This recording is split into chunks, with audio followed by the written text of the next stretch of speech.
Hey guys, so welcome back to another episode of Tips and Tutorials. So last week we covered 5 things that people are not doing to increase or improve their posing repertoire, right? So we covered things like utilization of the hips or their sternum or more trunk rotation, which these are all things that I'm going to go more in depth in future videos.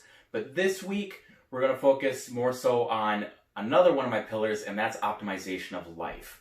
So within society right now, or within the world, everybody's stressed out. They're wanting to pull their hair out, which of course, right now I have none, of course. But nonetheless, everybody's stressed out. So what does this do? This causes our body to go into overdrive, and it causes poor heart rate variability. So heart rate variability is our body's ability to adapt to stress. So I'm going to go more in depth with this, but be sure to subscribe and like the video.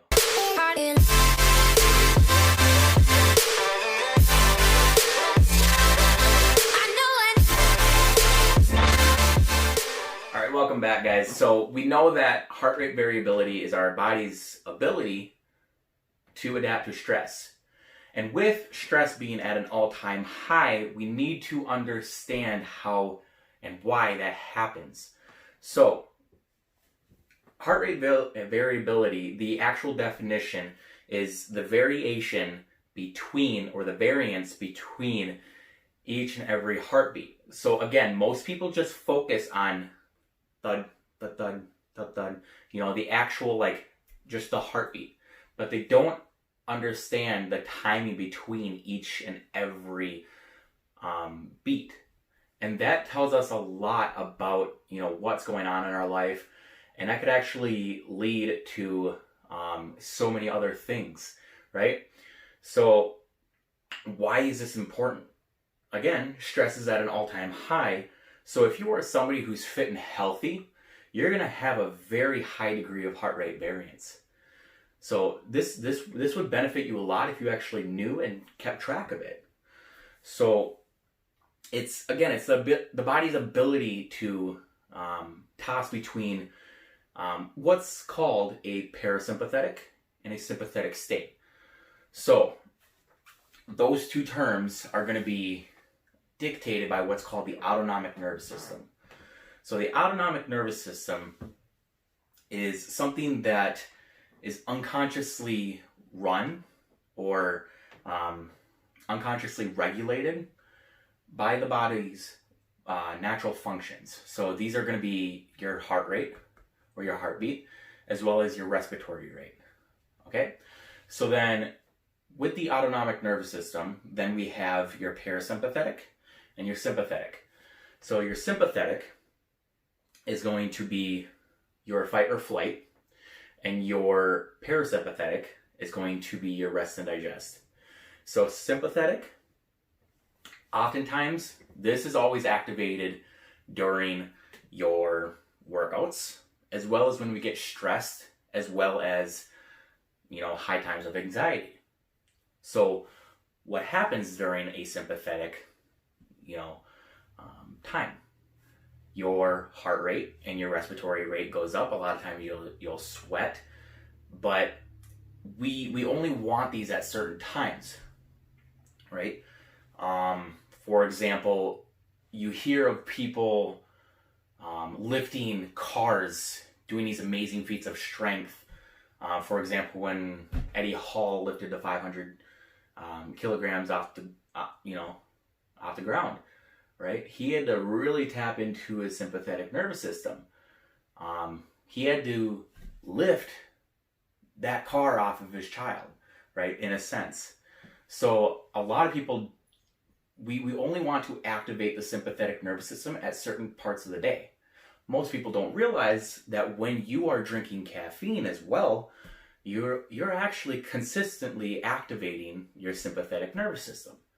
So granted, that's just a side caveat, but that's also something that we need to realize.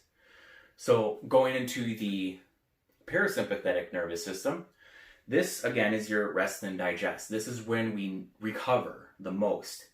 So this is when your heart rate should be at an all-time low, right?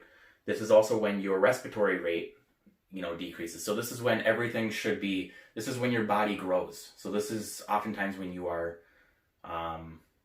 after a workout or when you're sleeping. This is recovery mode, right? Excuse me. So we want this to kind of be this is what your body should be dictated around, right? But we don't want our body to be too much in a sympathetic state, because then what happens is we get too much of a bad thing. So what do I mean by that? We get release of certain catecholamines, so norepinephrine, epinephrine, as well as dopamine, which, granted, these are all good things, but you get too much of a release of like adrenaline, and that's all gets stripped, right? But getting away from that, when you can get a mixture of both of these would be during like HIIT workouts, right? So you're getting that rush of sympathetic, and then you're getting that decrease of parasympathetic. So you're getting your heart rate up and you're decreasing it, right? That's just an example within like exercise, but normally, as soon as we're done exercising, we want to try to get our body into a parasympathetic state, right? So what's the benefits of knowing our heart rate variability?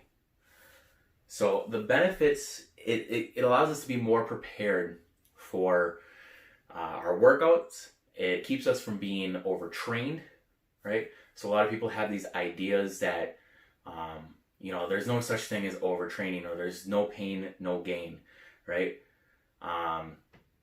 That is complete bullshit, in my opinion.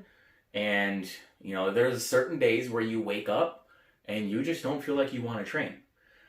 Basically, when you track heart rate variability, have I started? No. Am I going to start?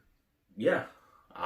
It's one thing that I've definitely looked into and I've planned to start doing, because, your body can tell when you need to not train. And that's in a certain way when your body is telling you that you want to, take a rest day. That's in a sense what heart rate variability is, just more in depth, right? So in a sense, you are less likely to overtrain. Plus, it's also a leading indicator of what's going to happen with those catecholamines that I was talking about within your immune system.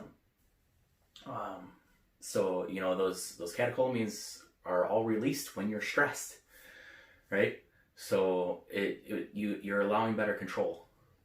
So also, you have a less likely chance of getting injured. You have a less likely chance of getting sick, right? Because the more and more and more we adapt to stress, the less likely, because the more we're stressed out, the lower our immune function gets, right?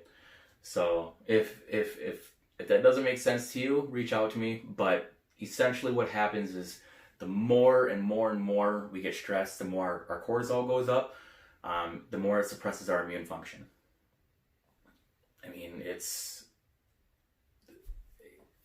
basic common sense, but yeah, I mean, in a real life situation, I mean, you look at somebody who got in a fight or is stressed out at work. The week before, they were able to bench 300 pounds. The next week, something happened and they're not able to, they're now benching 275 for, the same amount of reps. And they're just like, okay, what happened? Well, maybe their HRV wasn't as, optimal, right? So that would kind of be like a real life situation in which that would be practical. So this is why HRV would be, it's more practical in the sense that we want to make sure that we have an understanding of how stress works, but we also need an understanding of, you know, we have to focus on really understanding our levels of stress and how it affects our workouts and how it affects our life. There are apps out there that we can use. So some of them I have here: Apple Health, Welltory, HRV for training, Elite HRV. So these are all on iPhone. I have an Android, but you can have like a Fitbit or Garmin or stuff like that.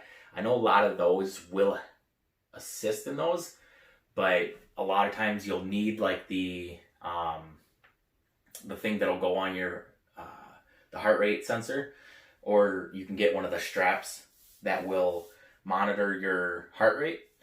And basically what you would do, as far as the research that I've done, you want to track for roughly about a week, and then that way they can get a baseline. And then normally the first thing you would want to do is take that in the morning. But again, don't take my word for it.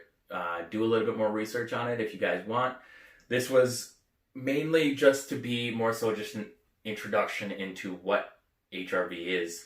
So let me know your guys' feedback. If you want more videos like this, let me know, because I love learning about this stuff, as well as I love giving you guys more information about how to optimize you guys' life, as well as giving you guys more information on nutrition as well as posing as well. So let me know if you guys like the video, and thank you guys. Have a good day.